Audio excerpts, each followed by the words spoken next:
Hello everyone, आप सभी का स्वागत है हमारे यूट्यूब चैनल किदवाई सर में। मैं आपका टीचर मोहम्मद किदवाई आज आपको परसेंटेज का चैप्टर पढ़ाऊंगा। आज के इस वीडियो में आपको कुछ मिसलेनियस क्वेश्चन परसेंटेज के सॉल्व कराऊंगा। तो चलिए इस वीडियो को स्टार्ट करते हैं। वीडियो को स्टार्ट करने से पहले आप हमारे इस वीडियो क्वालिटी को हाई डाटा पे सेट कर दीजिए जिससे आपको वीडियो क्लियर दिखे। और अगर आप हमारे चैनल पर नए हैं तो चैनल को सब्सक्राइब कीजिएगा। तो देखिए, इसमें पहला क्वेश्चन ये कह रहा है, एक रूल होता है, अगर आपको क्वेश्चन में ये कंडीशन दे रखी हो तो ये फॉर्मूला आपका लगेगा।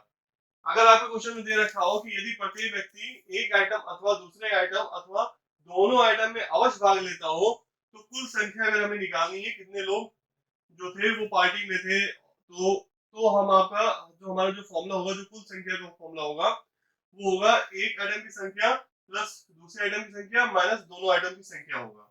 ये एक फॉर्मूला आपका एक जनरल है। ये आपका जब हम क्वेश्चन आपको सॉल्व कराएंगे तो ये क्लियर हो जाएगा। जैसे कि आपसे कहा गया, एक क्वेश्चन पूछा गया कि एक छात्रावास में 800 लड़के रहते हैं, 75 लड़के हॉकी तथा 50 लड़के फुटबॉल खेलते हैं। यदि प्रत्येक लड़का हॉकी अथवा फुटबॉल अथवा दोनों में अवश्य खेलता हो तो कितने लड़के दोनों खेलते हैं। यानी कि आपसे क्वेश्चन पूछा गया है कि एक छात्रावास में 800 लड़के रहते थे जिसमें से 75% लड़के जो है हॉकी खेलते हैं और 50% लड़के जो है फुटबॉल खेलते हैं। आप बताइए कि यदि प्रत्येक लड़का हॉकी अथवा फुटबॉल दोनों खेलता है, यानी हर लड़का जो है वो या तो हॉकी खेल रहा है या फुटबॉल खेल रहा है अथवा दोनों दोनों खेल भी खेलता है, यानी दोनों भी खेल रहा है। तो हमें ये निकालना है कि कितने लड़के जो है वो दोनों खेल खेल रहे हैं, फुटबॉल हॉकी, कितने लड़के दोनों खेल जो है वो खेलते हैं, ये हमको निकालना है।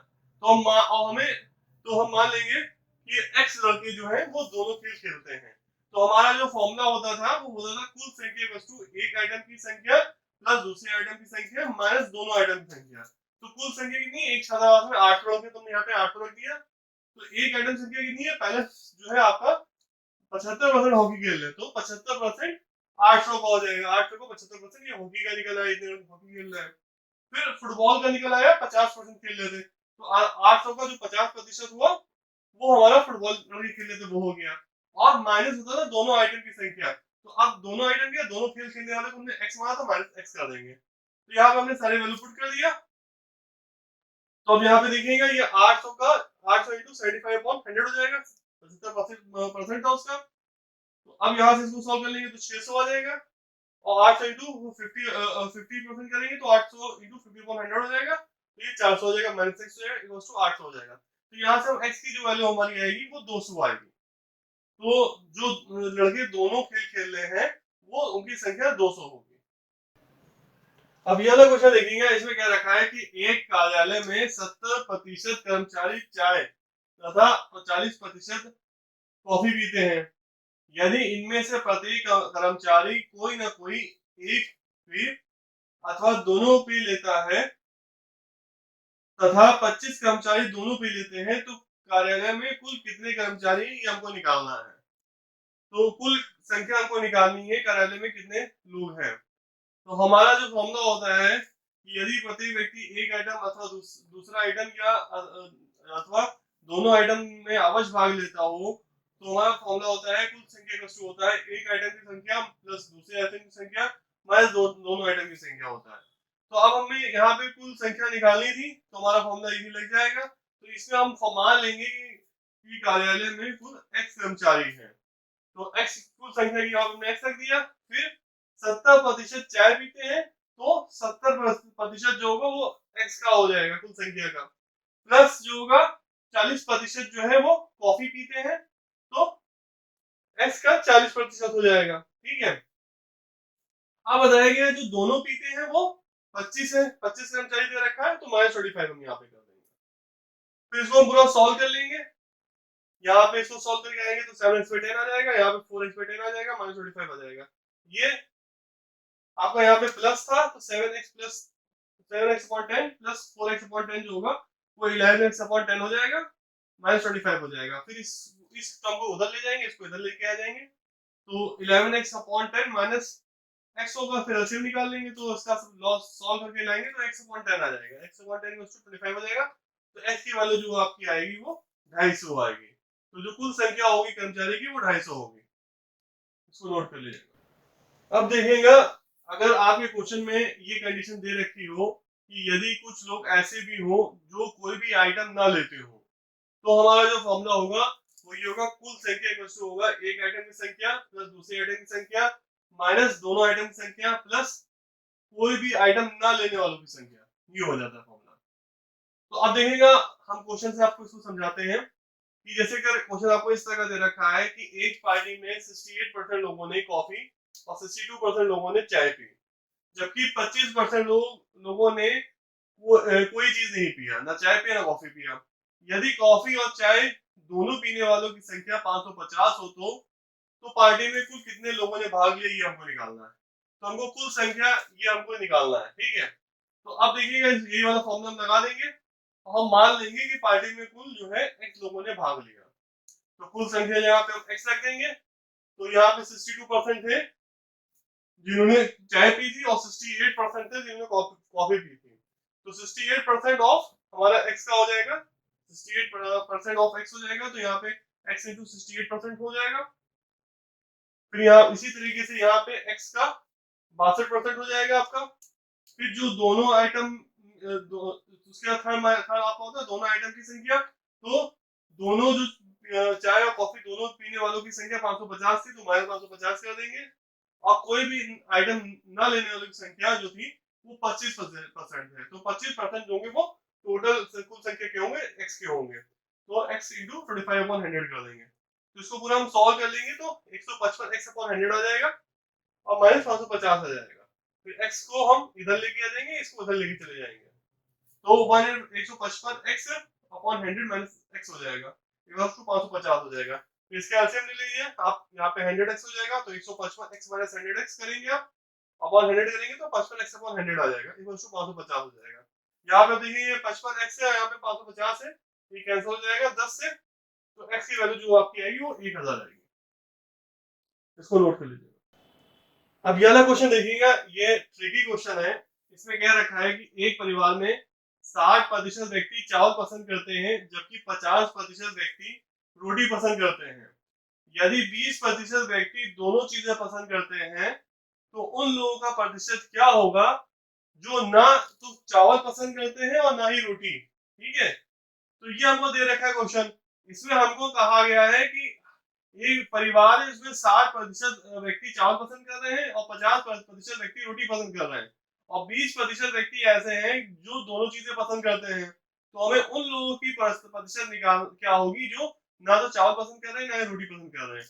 तो इसमें हमें परिवार में कितने सदस्य हैं उसकी संख्या नहीं दे रखी है, और हमसे कहा गया है कि हमको निकालना है कि परिवार में कितने लोग हैं जो ना चावल पसंद कर रहे हैं ना ही रोटी पसंद कर रहे हैं। तो जो चीज हमको निकालनी होती है उसको एक्स मान लेते हैं, ठीक है। तो हम मान लेंगे x% लोग जो है वो ना तो चावल पसंद करते हैं ना ही रोटी पसंद करते हैं।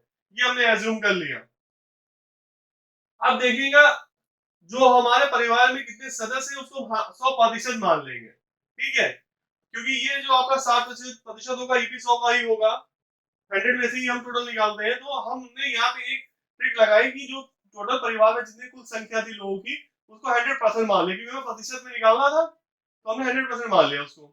तो अब जो आप जो है चावल पसंद कर रहे हैं उसका जो आपका संख्या है वो 60% होगी। तो इसके वाला फॉर्मूला लगा देंगे, कुल संख्या का होता है एक आइटम की संख्या प्लस दूसरे आइटम की संख्या माइनस दोनों आइटम की संख्या, और फिर प्लस होता है कोई भी आइटम न लेने वालों की संख्या। तो अब यहाँ पे एक आइटम संख्या जो है आपकी चावल लेने वालों की संख्या 60% है। उसके बाद रोटी लेने वालों की संख्या जो है वो 50% है। फिर दोनों आइटम लेने वालों की संख्या 20% है। और हमने माना था कि जो है x% लोग जो है जो ना चावल ले रहे ना रोटी ले रहे हैं, तो प्लस हम x% कर देंगे। हम इसको सॉल्व कर लीजिए। 60 प्लस यहाँ पे 50 में से 20 निकाल देंगे हम। 50% में से 20% निकालेंगे तो आपका 30% आएगा, और 30% में 60% जुड़ जाएगा, तो यहाँ पे 90% आ जाएगा। और प्लस 1% है इक्वल टू 100% हमने कर दिया है। फिर यहाँ से आप डायरेक्ट ये हम 90 इधर लेके जाएंगे तो 100 माइनस 90 हो जाएगा, यानी कि 10% आ जाएगा आपका। तो x% जो होगा आपका जो जो उन लोगों की जो संख्या होगी जो ना चावल पसंद कर रहे हैं ना रोटी पसंद कर रहे हैं वो 10% होगी।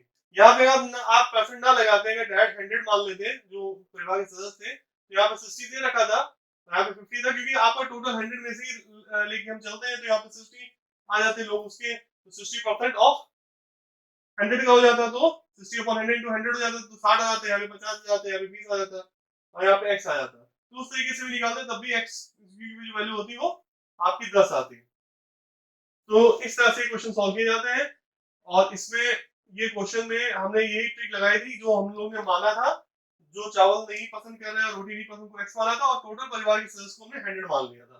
तो इस तरह से क्वेश्चन सॉल्व किया गया था। इस तरह के क्वेश्चन एग्जाम में, यूपीटीटी एग्जाम में बहुत पूछे जाते हैं, तो इसको नोट कर लीजिएगा, सारे फॉर्मूला नोट कर लीजिएगा। अब यह वाला एक क्वेश्चन देखिएगा, इसमें क्या रखा है कि एक वृक्ष की ऊंचाई 10% वार्षिक दर से बढ़ती है। यदि वृक्ष इस समय 5 फीट ऊंचा हो तो 3 साल बाद ये कितना ऊंचा हो जाएगा। तो इसमें एक हमने फॉर्मूला बनाया है, इस फॉर्मूले को यूज करके लगाया जाएगा कि 3 वर्ष बाद जो उसकी वृक्ष की ऊंचाई होगी वो होगी उसका वर्तमान ऊंचाई इंटू जिस रेट से बढ़ रहा था, तो 100 प्लस 10 कर देंगे अपॉन 100 कर देंगे उसका, और 3 साल का था समय था, 3 साल बाद पूछेगा तो यहाँ पे जो इसका दर होगा, जो इसका रेट होगा वो 3 साल के इससे पावर में आ जाएगा इसके। तो यहाँ से जो इसकी वर्तमान ऊंचाई आएगी, तो वर्तमान इसकी जो 3 साल बाद की ऊंचाई आएगी वो आएगा वर्तमान ऊंचाई इंटू 110 अपॉन 100 का क्यूब हो जाएगा। ये 3 जो है ये 3 साल बाद का समय हो जाएगा आपका, और यहाँ पे 100 प्लस हम 10 कर देंगे, 10% वार्षिक दर से बढ़ रहा है। तो इसको पूरा हम सॉल्व करेंगे तो ये जो इसकी जो 3 साल बाद की जो ऊंचाई आएगी वो 6.66 फीट आएगी। अब ये वाला क्वेश्चन देखिएगा, इस तरह क्वेश्चन को एग्जाम में बहुत पूछा जाता है। इसमें दे रखा है 24.02 का 10%, 24.2 के 10% से कितना कम है, ये हमको निकालने के लिए बताया गया है। तो सबसे पहले जो हमारा पहला नंबर था 24.02 का 10% हम निकालेंगे, तो 24.02 गुणे कर देंगे, 10% है तो 10 अपॉन 100 हो जाएगा। तो इसको हम सॉल्व करेंगे तो यहाँ पे देखेंगे ये जीरो कैंसिल हो जाएगा। अब इसके हर में 10 है तो इसको हम 10 से भाग कर देंगे, 10 से डिवाइड कर देंगे, तो ये दशमलव जो होगा दशमलव इधर चला जाएगा, ठीक है, तो 2.402 आ जाएगा। फिर दूसरा आपका नंबर था 24.2 का 10% निकालना है, तो अब इसमें भी आप 24.2 को गुणे करेंगे 10 अपॉन 100 से, यहाँ पे भी जीरो कैंसिल हो जाएगा। फिर इसको आप 24.2 को भाग करेंगे 10 से, तो इसका दशमलव भी एक डिजिट इधर चला आएगा, तो ये नंबर आ जाएगा आपका 2.42। अब दोनों में अंतर बताया गया था, तो अब दोनों में अंतर निकालना है हमको, तो यह नंबर बड़ा है 2.42, इससे हम यह नंबर माइनस कर लेंगे, 2.402 को माइनस कर देंगे। देखिए यहाँ पे माइनस किया गया है, तो यहाँ पे इसके पीछे हम जो है 2.42 के आगे एक जीरो हम लगा सकते हैं, जीरो लगा दिया हमने, और नीचे 2.402 को लग दिया। अब यहाँ पे ये कैरी ले लेगा, यहाँ से यहाँ पे 10 हो जाएगा, 10 में से 2 निकालेंगे आएगा 8, 10 में से 2 निकालेंगे आएगा 8, और यहाँ पे आपका एक बचेगा, ठीक है, यहाँ पे एक नीचे आ गया, इसने एक कैरी दे दिया था, और फिर 4 में से 4 जाएगा 0 आएगा, और 2 में से 2 जाएगा 0 आएगा, तो आपका आंसर आएगा 0.018 आएगा। दशमलव बिन पे मैं वीडियो बना चुका हूँ, अगर आपने वो वीडियो नहीं देखे हैं तो उसको देखिएगा, उसमें मैंने डेसिमल एडिशन, डेसिमल सब्ट्रैक्शन सब समझा रखा है। अब ये वाला क्वेश्चन देखिएगा, इसमें क्या रखा है, यदि p का p प्रतिशत 36 हो तो p का मान ज्ञात करें। तो p का p प्रतिशत 36 हमसे कहा गया है, तो क्या लगा, यानी कि मल्टीप्लाई होगा p इंटू p अपॉन 100 हो जाएगा, प्रतिशत हटाएंगे तो हम नीचे अपॉन 100 आ जाएगा, इक्वल टू 36 है। अब देखिएगा p को हम p से जब गुणा करेंगे तो p स्क्वायर हो जाएगा, और ये 100 जो होगा इससे मल्टीप्लाई हो जाएगा, तो 3600 हो जाएगा। फिर हम जब इसका स्क्वायर हटाएंगे तो 3600 पे अंडर रूट आ जाएगा, तो फिर अंडर रूट आप हटाएंगे तो 60 जो है आपका आ जाएगा, 60 इंटू 60 जो होता है वो आपका 3600 होता है, तो p की वैल्यू आएगी अभी वो 60 आ जाएगी। अभी यह क्वेश्चन देखिएगा, इसमें क्या रखा है, यदि a प्लस बी का 15% equals to a minus B के 25% के बराबर हो तो b का कितना प्रतिशत a है, ये आपको निकालना है, ठीक है। तो अब आपको क्वेश्चन में जैसे दे रखा था a प्लस बी का 15% यानी कि a प्लस बी इंटू 15/100 हो जाएगा, प्रतिशत बनाएंगे तो इसके हल में 100 आ जाएगा। तो इक्वल्स टू हो जाएगा आपके a माइनस बी का 25% है तो a माइनस बी इंटू 25/100 हो जाएगा यहाँ पे। अब देखिएगा ये आपका 100 और ये 100 आपका कैंसिल हो जाएगा और 5 से अगर कैंसिल करेंगे तो 5 3 से 15 होता है और 5 से 25 होता है, तो यहाँ पे 3 आ जाएगा और यहाँ पे 5 आ जाएगा। अब इसको मल्टीप्लाई कर लेंगे ब्रैकेट के अंदर, 3 को जब आप a से मल्टीप्लाई करेंगे तो 3 आ जाएगा और b से मल्टीप्लाई करेंगे तो 3 भी आ जाएगा। तो इसी तरीके से यहाँ पे 5 को मल्टीप्लाई करेंगे a से तो 5 भी आ जाएगा और माइनस b से करेंगे तो 5 माइनस 5 भी आ जाएगा। अब a वाले टर्म हम एक तरफ ले आएंगे और b वाले टर्म एक तरफ ले आएंगे, तो अब 5b को हम इक्वल टू के उधर लेके जाएंगे तो माइनस है तो यहाँ पे प्लस हो जाएगा तो 8b हो जाएगा, और 3a को जब हम इधर से इधर लेके आएंगे तो 5a माइनस 3 हो जाएगा, ये माइनस में इसकी साइन हो जाएगी, यहाँ पे 2a बचेगा, यहाँ पे 8b आएगा।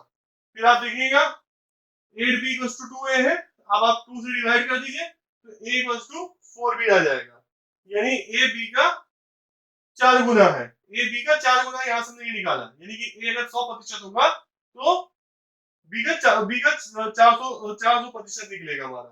तो अब जो पूछा गया था b का कितने प्रतिशत a है, तो b का 400% जो होगा वो a होगा, इसको नोट कर लीजिएगा।